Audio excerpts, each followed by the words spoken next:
You are welcome to the Wealthy Continent channel, a channel dedicated to the great people and the continent of Africa.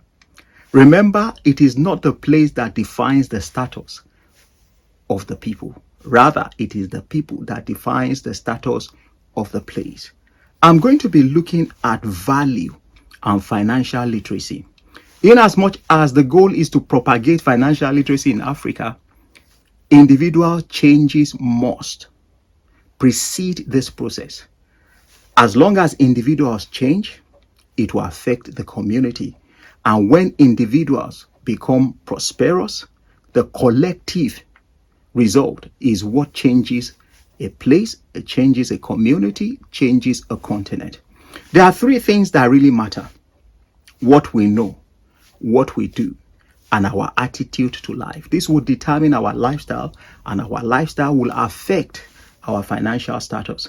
So value, when I talk about value, I'm going to be looking at my own upbringing, and I'm going to be sharing with you the things that I believe have made a difference growing up. Growing up in Africa, my parents didn't sit me down to talk about financial literacy or talk about money because it wasn't common during those days. Why will you talk about money? Why will you talk about financial literacy? You just, read your books and do life as usual. I would like to know, we have 54 countries in Africa. Wherever you are from Africa, I'd like to hear your story. How is financial literacy experienced? While you were growing up, did you learn anything? There are things that I learned when I was growing up, even though it wasn't about money.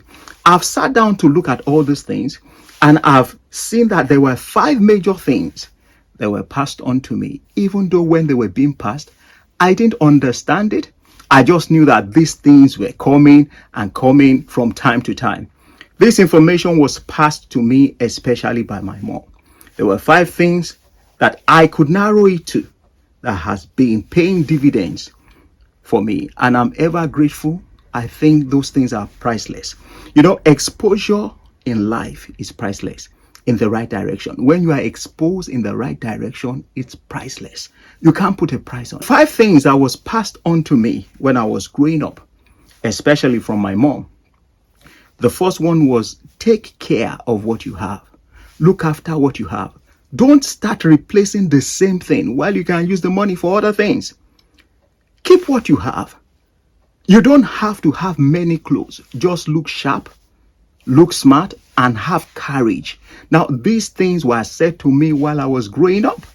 I didn't understand it then, but they've paid dividends a lot.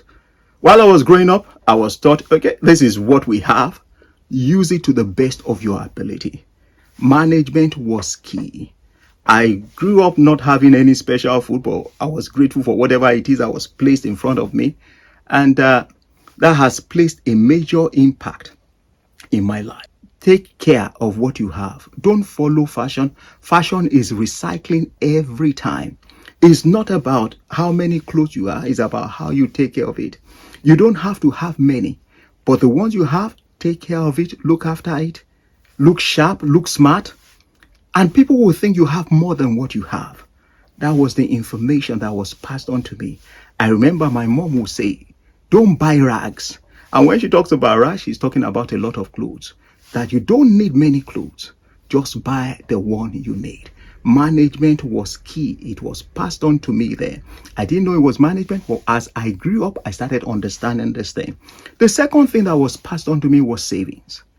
I wasn't taught to save, but I saw it in a practical way that anytime there was a major need, we were not disappointed. I had save for the raining day from my mom. I had you don't eat with your 10 fingers. You keep some from my mom. The number 3 thing that I was taught during this time was contentment. Don't look at somebody else's life to determine your life. Be grateful for what you have. Even when you are not where you want to be grateful for what you have. Now, this played a major role in my life growing up because I wasn't used to going from place to place, going from aunties to uncles to places to ask for things. I had family friends, I had cousins abroad. Never wrote to anyone, never asked for anybody, because it is what you have that you manage best, and be contented. Contentment is something that I value up to this time. The number 4 thing that was passed on to me was diligence. I heard, if you are lazy, you can't live with me. A lazy man doesn't have a future. I heard that diligence doesn't kill. It's only poverty and laziness that kills. I heard that there's dignity in labor. I saw honor and respect in practically being engaged productively. I saw all those things growing up in the house. I believe the influences around us matter, and the values that are being passed on to us matters. The number 5 thing that was said to me was relationship. Show me your friends. It will speak a lot about who you are. When it's good for you, people will look for you. 20 children don't play for 20 years. I had all those things growing up. While growing up, I was told, don't gallivant from place to place. Focus on your work. Don't play with your work. Take your work serious. Mind your own business, and you will see things changing. I heard that don't be too big for a work. Roll up your sleeves and work. Now, these values were passed on to me as I was growing up. Now, somebody might tell me, I didn't grow up with those values. My parents were not there.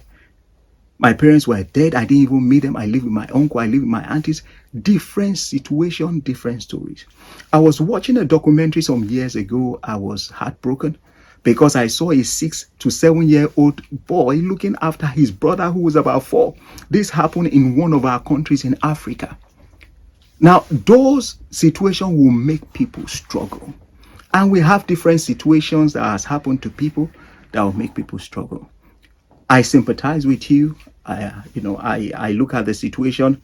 There are some things that we can't control. There are situations that we can't control. There are families we are born to that we didn't ask for. But there is a good news. And what is the good news? You are an adult now. Now, the mistake that some people make is drag their past into their future. You may not be able to forget your past. You may not be able to forget your pains. But you can do one thing. Instead of making it a reason for you not doing well, you can make it a reason for you to do well. The fact that you are an adult now means that the responsibility is on you. The onus is on you to make the right decisions. Now, you can tell me I don't know this thing. That's fine. As an adult, stop looking for approval from people. As an adult, you can make mistakes. Yes, we are human beings. We make mistakes. But learn from your mistakes. Surround yourself with good people.